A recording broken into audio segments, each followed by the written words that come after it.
आपका मेरे अपने चैनल में, जिसका नाम है बायोलॉजी बाय सपना मैम।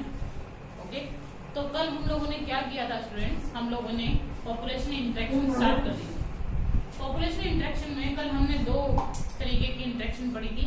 कौन कौन सी? एक तो कमेंसलिज्म और दूसरी एमेंसलिज्म। इंपॉर्टेंट है बच्चे, ध्यान से रखना, उन दोनों को ध्यान से पढ़ लेना। एग्जाम्पल्स इंपॉर्टेंट हैं, बाबा बोल रही हूँ, these are very important, specially examples, right. Hope so कि आपने अपने नोट्स बना लिए होंगे, सारा टॉपिक कवर कर लिया होगा, अच्छे से पढ़ लिया होगा। अगर आपको किसी भी तरीके की कोई भी क्वेरी है तो आप लोग मुझे वहां पर यूट्यूब पर कमेंट कर सकते हैं, मैसेज कर सकते हैं, ठीक है। I will solve it out. तो देखिए आज क्या है, जैसा कि मैंने आपको कल अपने लेक्चर में लास्ट में कहा था कि प्रीडेशन और पैरासिटिज्म में एग्जैक्टली डिफरेंस क्या होता है, बता दिया था कल। आज हम करने वाले हैं प्रीडेशन और पैरासिटिज्म की डिटेल। मुझे थ्योरी ऐसे लिखने पड़ रही है स्टूडेंट्स, क्योंकि अगर मैं इतनी थ्योरी बोर्ड पर लिखने लग गई तो बहुत टाइम ड्यूरेशन चली जाएगी वीडियो, राइट। तो मुझे इस तरीके से करना पड़ रहा है ताकि आप अच्छे से क्या कर सको, नोट डाउन कर सको। तो आप वीडियो पॉज कर लेना, नोट डाउन कर लेना प्रॉपर। मैं आपको समझा देती हूँ एक एक पॉइंट, एक एक वर्ड। देखो सबसे पहले क्या है प्रीडेशन। प्रीडेशन का मतलब जैसा कि कल हमने किया था कि एक प्रीडेटर है और एक प्रे है। एग्जाम्पल कल मैंने आपको क्या दिया था, वल्चर का, ईगल का और माउस का। भाई कोई बड़े साइज में वल्चर आ रहा है, माउस को अपने क्लॉज में होल्ड कर रहा है, तो वहां पे वल्चर जो है दैट इज अ प्रीडेटर और माउस जो है that will be a prey. तो देखो डेफिनेशन क्या है, सीधी सी डेफिनेशन है, इंटर स्पेसिफिक। इंटर का मतलब बिटवीन द टू स्पीसीज। अगर मैं यहां पर लिखती इंट्रा तो मतलब हो जाता एक ही स्पीसीज के अंदर। तो वर्ड का मीनिंग देखिए बच्चे क्या है, interspecific interaction where an animal called predator kills and consumes other weaker organism called prey. Weaker organism है, चूहा छोटा सा है, वीकर है, उसको कैप्चर कर लिया, उसको किल कर लिया, उससे न्यूट्रिशन गेन कर लिया है, किसने? प्रीडेटर ने, जो काफी स्ट्रॉन्ग था। रोल ऑफ प्रीडेटर्स देखो, ऐसा नहीं है कि हर चीज का नुकसान होता है, नेचर ने बड़ा सोच समझ के हर चीज को बैलेंस किया हुआ है। प्रीडेटर का एडवांटेज क्या है? तुम सोचोगे प्रीडेटर तो छोटे से ऑर्गेनिज्म को खा जाता है, तो एडवांटेज है ना, उसकी पॉपुलेशन को कंट्रोल करता है। खुद सोच के देखो, अगर किसी रीजन से कोई प्रे है, उसका कोई प्रीडेटर ही नहीं है, तो क्या होगा एट द एंड, उस प्रे की पॉपुलेशन इतनी बढ़ जाएगी कि सारा का सारा इकोसिस्टम जो है वो क्या हो जाएगा, इम्बैलेंस हो जाएगा, ठीक है। तो इकोसिस्टम की स्टेबिलिटी, प्रे की पॉपुलेशन, इसके साथ साथ बायोडाइवर्सिटी को भी मेंटेन करता है प्रीडेटर। ये प्रीडेटर के एडवांटेज है बच्चे, देखो इधर लिखा हुआ है रोल ऑफ प्रीडेटर में, first keeps pray population under control, ठीक है। उस पर फीड करके प्रे पर, प्रे की पॉपुलेशन को क्या करता है, अंडर कंट्रोल रखता है कि भाई ज्यादा ना हो जाए। सेकंड देखो मेंटेन स्पीसीज डाइवर्सिटी। ये देखो क्या है, डाइवर्सिटी का मतलब क्या होता है, विभिन्नता, डिफरेंट डिफरेंट टाइप के ऑर्गेनिजम्स का मिलना, that is called as diversity. अगर प्रे के ऊपर प्रीडेटर नहीं है तो उस प्रे की पॉपुलेशन क्या हो जाएगी बच्चे, बढ़ जाएगी। तो वो प्रे क्या करेगा, एक पर्टिकुलर चीज पे फीड कर रहा होगा तो उस चीज को गायब कर देगा। यहाँ पे वर्ड हम यूज कर सकते हैं ओवर एक्सप्लॉइटेशन। ओवर एक्सप्लॉइटेशन का मतलब क्या, कि एक प्रीडेटर है, एक ऑर्गेनिज्म है, वो दूसरे ऑर्गेनिज्म पर इस हद तक डिपेंड है कि उसने उस ऑर्गेनिज्म की पूरी पॉपुलेशन उड़ा दी खा के। अब क्योंकि वो उसी ऑर्गेनिज्म पे डिपेंड था, तो क्या होगा, जब उस ऑर्गेनिज्म की पॉपुलेशन नहीं बचेगी तो बड़े वाला ऑर्गेनिज्म जो छोटे पे डिपेंड था वो भी बढ़ जाएगा। समझ रहे हो? मैं तुम्हें एक जनरल सा एग्जांपल बताती हूँ। अगर तुम डेली मटर पनीर प्रेफर करोगे, तुम्हें मटर पनीर ही चाहिए खाने को, तो नॉर्मल आलू की सब्जी जो है वो तुम नहीं खाओगे। तो इसकी वजह से क्या होगा, एक तरीके से आलू की पॉपुलेशन घटती चली जाएगी। समझ रहे हो ना? ये जैसे एक जनरल सा एग्जांपल था तुम्हें समझाने के लिए। तो वही है कि डाइवर्सिटी को मेंटेन रखता है प्रीडेटर का होना। थर्ड पॉइंट देखो, leads to ecosystem stability. Of course ecosystem की स्टेबिलिटी को तो मेंटेन करके रखेगा ही। क्यों? क्योंकि डाइवर्सिटी को मेंटेन किया हुआ है। हमने इकोलॉजी के स्टार्टिंग में किया था कि इकोसिस्टम स्टेबल तब होता है जब उसमें ज्यादा से ज्यादा बायोडाइवर्सिटी हो। अगर आपको ये पॉइंट याद है तो बिल्कुल क्लियर है यहाँ पे ये कि लीड्स टू इकोसिस्टम स्टेबिलिटी। अब देखो भाई, प्रीडेटर तो अच्छे अच्छे काम कर रहा है, तो प्रे कौन सा उल्लू है? प्रे भी अपना कुछ ना कुछ डिफेंस मैकेनिज्म यूज करेगा। कैसे?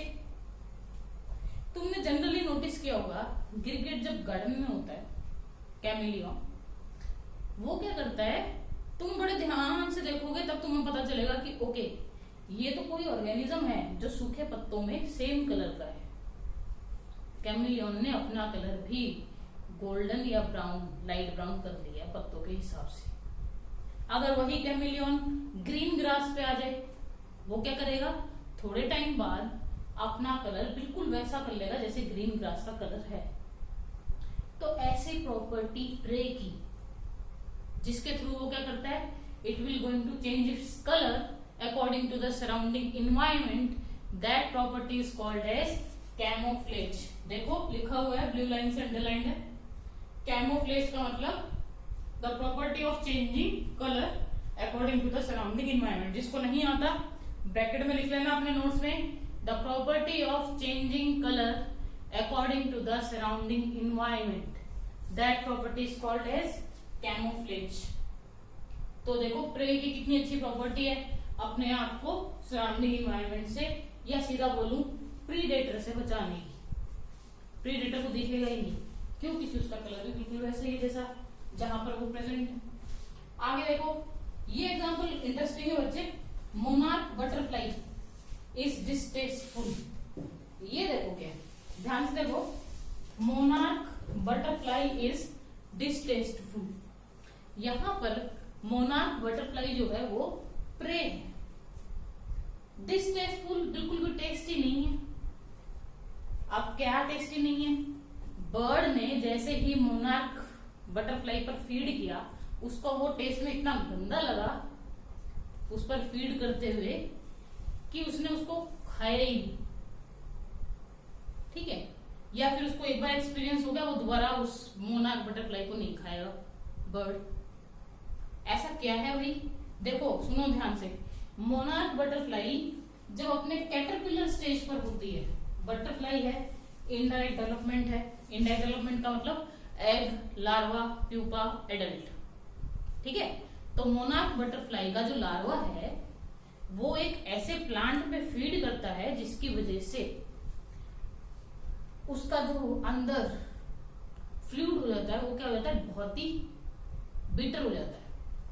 इतना बिटर कि जब वो लार्वा बटरफ्लाई में चेंज होगा तो बटरफ्लाई में भी वो केमिकल मिलेगा, और उस केमिकल के प्रेजेंट होने की वजह से वो हाईली बिटर होता है टेस्ट में। इसकी वजह से बर्ड्स मोनार्क बटरफ्लाई पर फीड नहीं करेंगे। ठीक है? आगे देखो, नेक्स्ट एडेप्टेशन किसकी? प्रे की, अपने आप को बचाने की। 25% इंसेक्ट्स आर फाइटोफेगस। ये देखो बच्चे क्या है, फाइटो मीन्स प्लांट, फेगस मतलब फीड करना। हमने ये पढ़ा है +1 क्लास में कि जो आर्थ्रोपोडा है that is the largest phylum of animal kingdom. ठीक है? तो इसका मतलब वो जो लार्जेस्ट फाइलम है एनिमल किंगडम की, जिसमें मिलियंस इंसेक्ट्स आ रहे हैं, उन मिलियंस इंसेक्ट्स में से अगर 25% इंसेक्ट जो हैं वो प्लांट्स पर फीड कर रहे हैं, ठीक है, फाइटोफेगस हैं, तो प्लांट भी अपने आप को बचाएगा भाई। क्या करेगा? सुनो, कैक्टस, कैक्टस के पास क्या होते हैं? थॉर्न्स होते हैं, स्पाइन्स होते हैं, कांटे होते हैं, जिससे ऑर्गेनिज्म जो है या इंसेक्ट जो है वो उस पर बैठ नहीं पाता है, उस पर फीड नहीं कर पाता है, उसका सेल सेट जो है वो सक नहीं कर पाता है। समझ गए? तो ये प्लांट के एडेप्टेशन को शो कर रहा है। देखो, so some plants have thorns and spines like cactus. ये प्लांट की एडेप्टेशन है अपने आप को प्रिवेंट करने की from insects which are phytophagous in nature. Last देखो, some plants produces highly poisonous chemicals. बच्चे प्लांट जो है ना वो भी बहुत चतुर है। ऐसा नहीं है सिर्फ एनिमल जो है वही बहुत एक्टिव है। प्लांट देखो क्या कर रहा है, कुछ ऐसा सैप रिलीज कर रहा है, ऐसा केमिकल रिलीज कर रहा है जो बहुत ही पॉइजनस है। अब तुम सोचोगे ऐसा क्या हो सकता है? कैफीन, जिसको भी आदत है चाय पीने की, कॉफी पीने की, ऑफ कोर्स मुझे भी है। तो वो कैफीन जो है ना, वो प्लांट का अपना सेफ्टी मैकेनिज्म है सिक्रीट करना, जिसको हम लोग बड़े चाव से पीते हैं कि अच्छा ये ताजमहल की है, इसमें तो कैफीन लेवल ज्यादा होगा, या कोई ब्रू की कॉफी है उसमें कैफीन लेवल ज्यादा होगा, फॉरेन चॉकलेट्स जो होती हैं उसमें कैफीन लेवल मैक्सिमम लेवल पे होता है। ठीक है, तो ये तो प्लांट ने केमिकल रिलीज किया था अपने आप को बचाने के लिए, but at the and I will not, you know, I can't live without T, so live it. तो कैफीन और निकोटीन जो है ये हार्मफुल केमिकल्स हैं, प्लांट ने रिलीज किए हैं अपने आप को सेव करने के लिए फ्रॉम प्रीडेटर्स। ठीक है, तो देखो हमने क्या क्या पढ़ा। एग्जैक्टली प्रीडेशन में जो स्पीसीज ए है वो पॉजिटिव में जाएगी, क्यों? क्योंकि उसको फूड मिल रहा है। स्पीसीज बी नेगेटिव पे जाएगी क्योंकि उस पे फीड किया जा रहा है, प्रे मर रहा है, तो इसलिए स्पीसीज बी नेगेटिव, प्रीडेटर को फूड मिल रहा है, इसलिए species A is positive. Definition की हमने, प्रीडेटर्स का रोल बताया, ये इंपॉर्टेंट है बच्चे। ठीक है, अच्छे से पढ़ लेना इसको कि प्रीडेटर का क्या क्या रोल है और प्रे की क्या क्या डिफेंस मैकेनिज्म है। हमने प्लांट्स में भी पढ़े और एनिमल्स में कैमोफ्लेज की प्रॉपर्टी भी देखी। ये अपना हो गया प्रीडेशन। ठीक है, आ जाओ यहाँ पर पैरासिटिज्म। जैसा कि हमने अपने प्रीवियस लेक्चर में किया था कि पैरासिटिज्म में प्रोलॉन्ग सरफेस अटैचमेंट का होना जरूरी है। यहाँ पर पैरासाइट है, होस्ट है। यहाँ पर पैरासाइट छोटे साइज का होगा, होस्ट की बॉडी बड़ी हुई। एग्जैक्टली हम इसके अपोजिट बोल सकते हैं प्रीडेशन भी। देखिए स्पीसीज ए जो है दैट इज पॉजिटिव, एक को तो फूड मिलेगा, शेल्टर मिलेगा, और दूसरी स्पीसीज जिससे फूड लिया जा रहा है, जो शेल्टर प्रोवाइड कर रहा है, वो कहीं ना कहीं नुकसान में रहेगा। इसलिए देखो क्या लिखा है, स्पीसीज बी नेगेटिव। एग्जाम्पल देती हूँ तुम्हें समझाने के लिए। जब अपने पेट में कीड़े आते हैं, जो लोकली बोलते हैं भाषा में हम लोग की कीड़े हो गए हैं पेट में, एग्जैक्टली वो होता क्या है कि वर्म्स जो है वो इंटेस्टिनल वॉल पे अटैच हो गए। ठीक है, फॉर एग्जाम्पल टेप हो, तो इंटेस्टिनल वॉल पे अटैच होके वर्म्स क्या कर रहे हैं, ब्लड को सक कर रहे हैं, न्यूट्रिशन गेन कर रहे हैं। नुकसान किसको हो रहा है? ऑफकोर्स हमें हो रहा है, हम लोग होस्ट हैं उसके लिए, और वो हम पर क्या है, पैरासाइट है। देखो क्या है, it is a mode of interaction between two species in which one species bracket will का parasite depends on another species host for nutrition and shelter।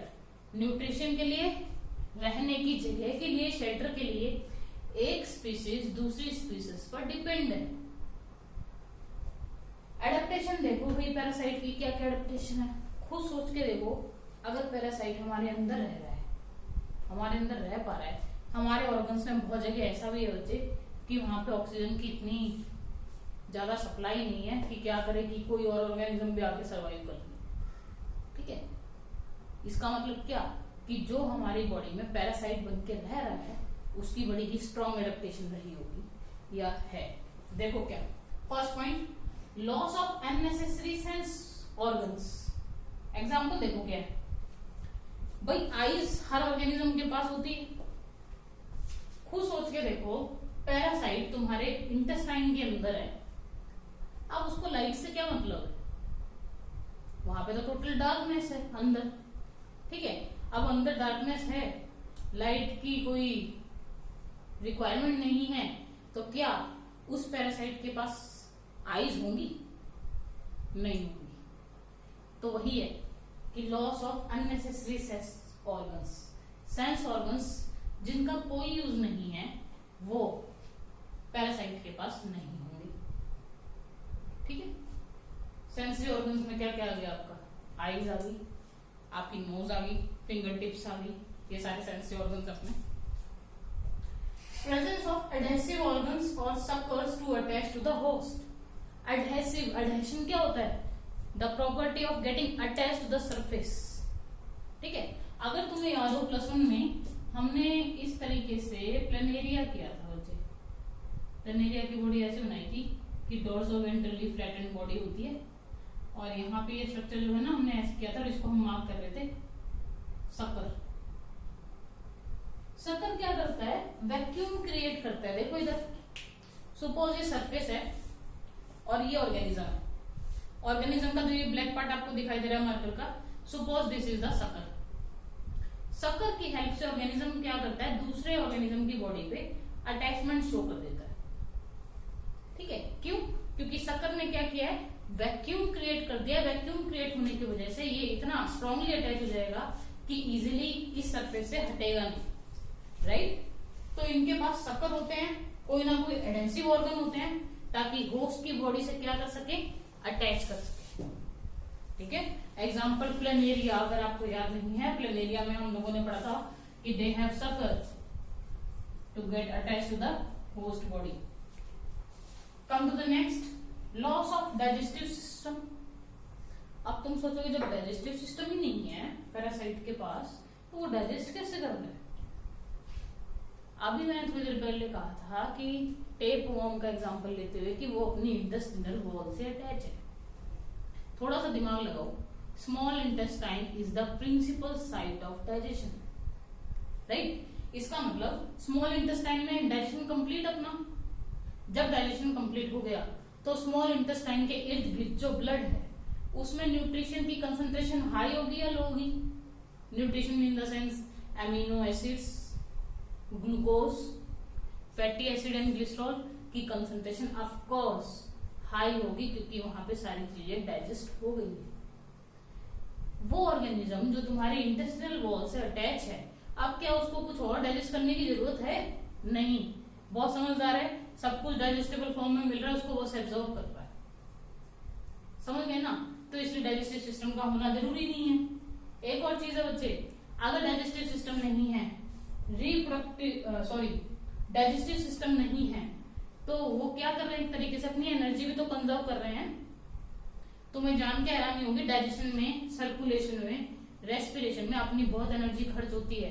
अब कोई छोटा सा ऑर्गेनिज्म है, उसको तो अपनी एनर्जी क्या करनी पड़ेगी, सेव करनी पड़ेगी। तो देखो सेव कर रहा है, तुम्हारे डाइजेशन को प्रॉपर यूज कर रहा है। जब पूरा डाइजेशन हो गया तो तुम्हारे स्मॉल इंटेस्टाइन के ब्लड में से न्यूट्रिशन को गेन कर रहा है। खुद के डाइजेस्टिव सिस्टम की जरूरत है ही नहीं। Come to the next point, high reproductive capacity. भाई रिप्रोडक्शन शो करेगा तभी तो प्रे अपने पॉपुलेशन बढ़ाएगा।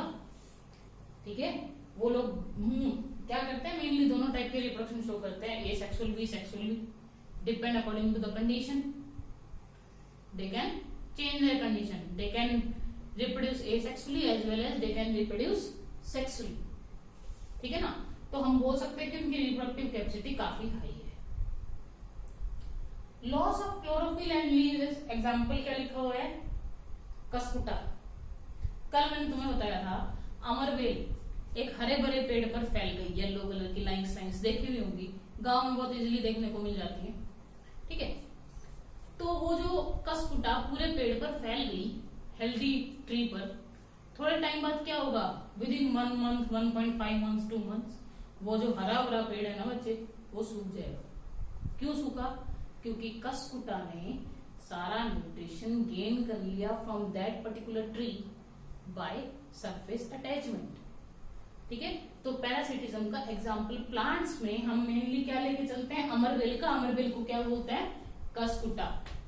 तो देखो वो जो येलो कलर की है, ना तो उसके पास क्लोरोफिल पिगमेंट है कि वो सनलाइट को एब्जॉर्ब करके खाना बनाएंगे, फोटोसिंथेसिस शो करेंगे, ना उनके पास लीव्स हैं, पतली पतली येलो लाइंस हैं और आराम से स्प्रेड होती जा रही है। क्यों? क्योंकि न्यूट्रिशन तो सारा ट्री से ले रही है, जो खुद फोटोसिंथेसिस कर रहा था।